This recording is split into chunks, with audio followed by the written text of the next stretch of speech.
Pak Fajri di sini. Loh, kok masih gelap? Bah, Pak Fajri di sini. Cuman ada yang masih kurang. Kita masih di dalam ruangan. Kita ganti tempat. Oke. Sudah. Nah, assalamualaikum warahmatullahi wabarakatuh. Ya, jumpa lagi anak-anak di kelas 2 bersama dengan Pak Fajri di sini. Di video kali ini kita akan belajar bab baru. Namun sebelum itu, kita coba flashback terlebih dahulu. Minggu lalu kita belum bisa bertemu anak-anak karena minggu lalu kita melaksanakan ibadah kurban Hari Raya Idul Adha. Anak-anak, siapa di sini kemarin yang makan daging kurban? Angkat tangan. Siapa yang makan daging sapi? Sapi, bukan sapi. Makan daging sapi, bukan sapi. Siapa yang makan daging kambing? Ya, dagingnya dibikin apa anak-anak? Dibikin sate, dibikin gulai, atau dibikin rendang, dibikin sate. Ya, enak itu, mantap itu. Nah, anak-anak, alhamdulillah kita masih bisa diberi kesempatan oleh Allah Subhanahu wa taala untuk makan daging kurban. Nah, karena di dalam daging tersebut banyak kandungan nutrisi, banyak karbohidrat, banyak lemak yang sangat dibutuhkan oleh tubuh kita untuk bisa beraktivitas, meningkatkan imun tubuh. Karena pada saat ini kondisinya sedang banyak virus, sehingga butuh banyak asupan imun. Nah, jangan lupa untuk minum air putih dan makan buah-buahan untuk mengimbangi daging kurban itu sendiri anak-anak. Karena jika terlalu banyak itu tidak bagus, jika kurang juga tidak bagus. Jadi tidak banyak, tidak sedikit, tengah-tengah. Anak, pada pertemuan kali ini kita akan belajar bab baru, yakni membaca Quran surat An-Nas bab 2. Nah, Pak, kenapa kok nggak bab 1 dulu? Nah, bab 1-nya kita lompati ke bab 2 karena membaca dan menghafal ini merupakan bab yang urgensinya lebih tinggi. Apa itu urgensi? Lebih penting. Jadi bab-bab yang penting dulu Bapak sampaikan terlebih dahulu, karena nanti ada hafalan Quran surat An-Nas. Ada tugas bikin video hafalan Quran surat An-Nas. Makanya bab 2 Bapak sertakan di awal video, di awal pertemuan kita. Bab 2 Quran surat An-Nas. Anak, ada yang masih ingat pada saat kelas 1 kemarin kita belajar Quran surat apa? Dia masih ingat anak-anak? Ya, betul. Semester lalu pada saat kita kelas 1 kita belajar Quran surat Al-Ikhlas. Nah, Al-Ikhlas, ada yang masih ingat bagaimana bunyinya anak-anak? Ya, ayat 1-nya berbunyi Bismillahirrahmanirrahim. Qul huwallahu ahad. Lalu, apakah anak-anak tahu bagaimana bunyi ayat pertama dari Quran surat An-Nas? Ada yang tahu? Ya, betul sekali anak-anak. Bunyi dari Quran surat An-Nas yang pertama adalah Bismillahirrahmanirrahim. Qul a'udzu birabbin nas. Ada yang bisa melanjutkan? Malikin nas, ilahin nas, min syarril waswasil khannas, alladzi yuwaswisu fi sudurin nas, minal jinnati wan nas. Shadaqallahul azim. Ada yang sudah hafal anak-anak? Ya, bagus, pertahankan anak-anak. Ini merupakan surat mengandung makna sangat dalam. Apa itu makna? Makna adalah pesan ataupun arti ataupun kandungan. Nah, surat An-Nas sendiri merupakan surat yang diturunkan setelah surat Al-Falaq. Jumlah ayatnya berjumlah 6 ayat. Surat yang ke-114 diturunkan setelah surat Al-Falaq. Diturunkan di mana? Diturunkan di kota Mekah. Mekah, anak-anak. Jadi ketika Nabi kita, Nabi Muhammad SAW itu sebelum hijrah ke Madinah, nah, Quran surat An-Nas turun terlebih dahulu di kota Mekah. Makanya disebut dengan surat Makkiyah. Adapun ketika Nabi setelah hijrah dari Madinah, ya kan, itu maka disebut dengan surat Madaniyah, diturunkan di kota Madinah. Kalau An-Nas diturunkan di kota Mekah karena Nabi sebelum hijrah ke Madinah. Mengapa hijrah? Karena di kota Mekah sendiri terjadi banyak kejahatan, banyak permusuhan, banyak pembunuhan, banyak kejahatan-kejahatan manusia, membunuh, mencuri, merampok, melempar batu, menganiaya. Nah, itu merupakan kejahatan-kejahatan manusia. Terus, apa hubungannya sama Quran surat An-Nas? Nah, anak-anak, makna atau kandungan dari surat An-Nas adalah nanti kita pelajari. Sebelum itu, coba kita baca kembali lagi Quran surat An-Nasnya dan artinya. Anak-anak siap? Ikuti bareng Bapak. A'udzu billahi minasy syaithanir rajim. Bismillahirrahmanirrahim. Ini kita bacanya tidak usah pakai lagu terlebih dahulu.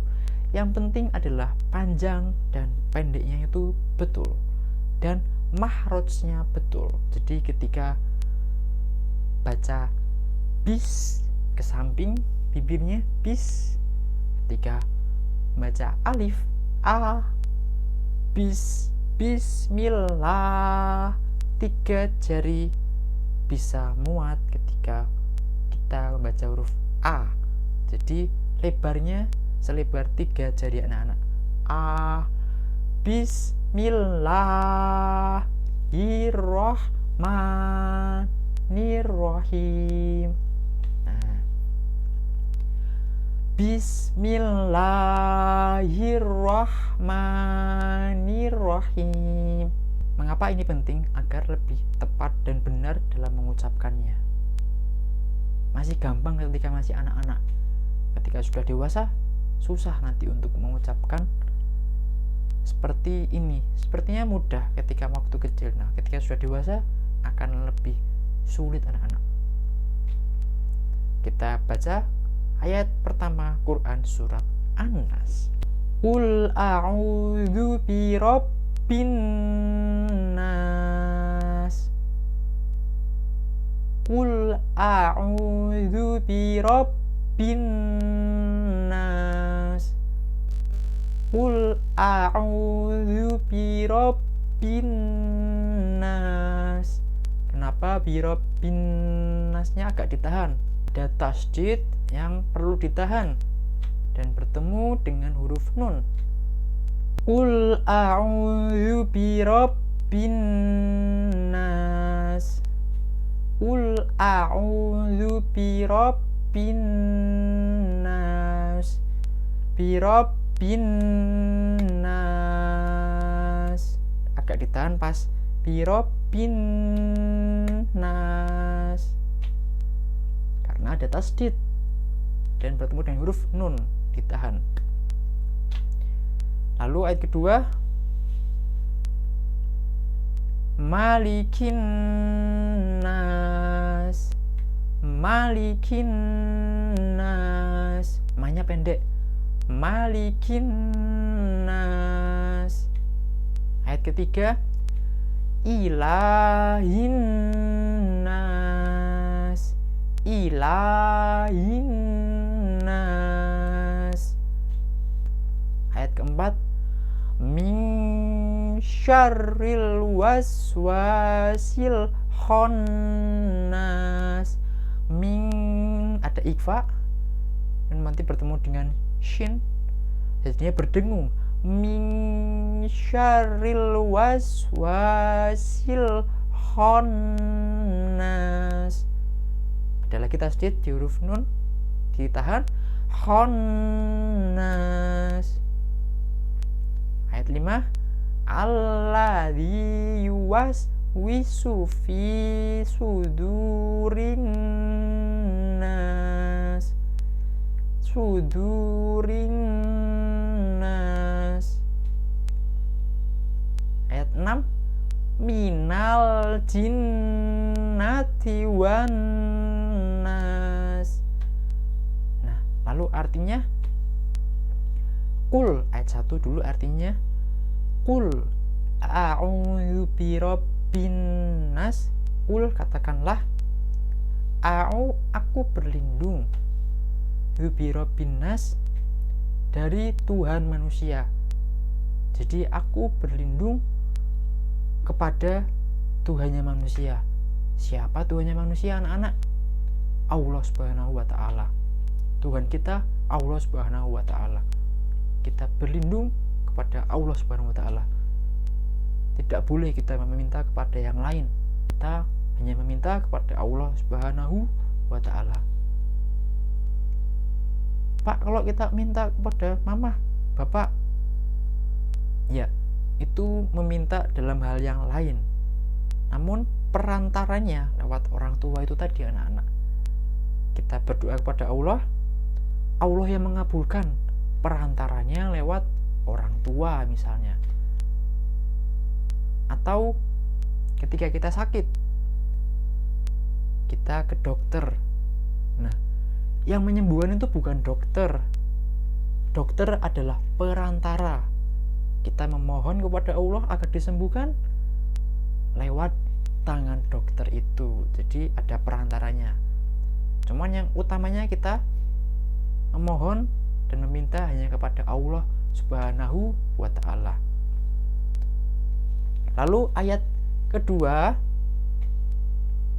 Malikin nas, raja manusia atau yang menguasai manusia.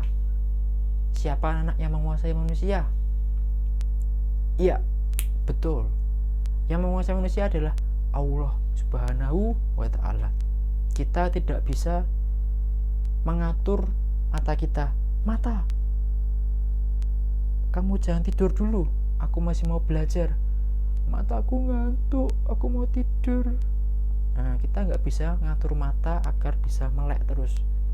Kita tidak bisa mengatur detak jantung kita agar berdetak terus. Tidak bisa. Hidup kita diatur oleh Allah Subhanahu wa ta'ala tanpa kita sadari. Jantung kita, lambung kita, usus kita. Nah, makanya kita serap, makan daging kurban. Apakah kita tahu bagaimana proses berjalannya makanan itu masuk anak-anak ke dalam? Pertama dikunyah di gigi, kemudian ada enzim masuk ke lambung. Nah, kita tidak bisa mengatur setelah itu. Semua otomatis diatur oleh Allah Subhanahu wa ta'ala, rajanya manusia. Ayat ketiga, ilahin nas, sembahan manusia. Siapa lagi anak-anak sembahan manusia kalau bukan Allah Subhanahu wa ta'ala? Hanya Allah yang patut kita sembah dalam keadaan senang, dalam keadaan sedih. Lalu ayat keempat adalah min syarril waswasil khannas. Artinya dari kejahatan setan ataupun bisikan dari setan yang bersembunyi. Nah, jadi anak-anak, apakah kalian tahu ketika ketika bulan Ramadan, apakah setan-setan pada dibelenggu?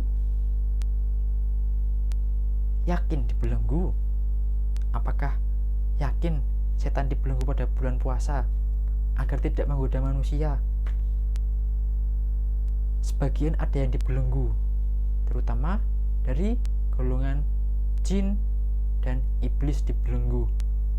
Akan tetapi, apakah diri kita ini juga merupakan setan? Nah, kita ada beberapa kondisi seperti setan anak-anak. Kita sering mengganggu, misalnya mengganggu orang sholat, ataupun kita sering menggoda orang lain. Nah, itu merupakan setan yang bersembunyi di dalam tubuh kita. Tubuh kita ada jin, setan, dan ada malaikat, saling bertempur satu sama lain, kuat-kuat mana. Makanya kita perlu berlindung kepada Allah Subhanahu wa Ta'ala dari bisikan setan yang bersembunyi, tidak kelihatan oleh mata. Itulah ayat ke-4. Lalu ayat ke-5, Allazi yuwaswisu fi sudurin nas. Artinya, yang membisikkan kejahatan ke dalam dada manusia. Jadi, setan itu membisikkan apa yang ingin dilakukan setan, kejahatan-kejahatan, misalnya meninggalkan sholat, ataupun mencuri, ataupun menggoda kakak, menggoda adik. Itu merupakan kejahatan dari bisikan setan yang masuk ke dalam dada. Wah, ini bulan Ramadan nih, siang-siang panas misalnya, gak ada yang ngeliat, ada air putih segar. Nah, itu bisikan setan. Gak ada yang ngeliat, tak minum ah. Nah, itu sudah masuk ke dalam dada manusia, dada kita. Nah, itu hati-hati anak-anak.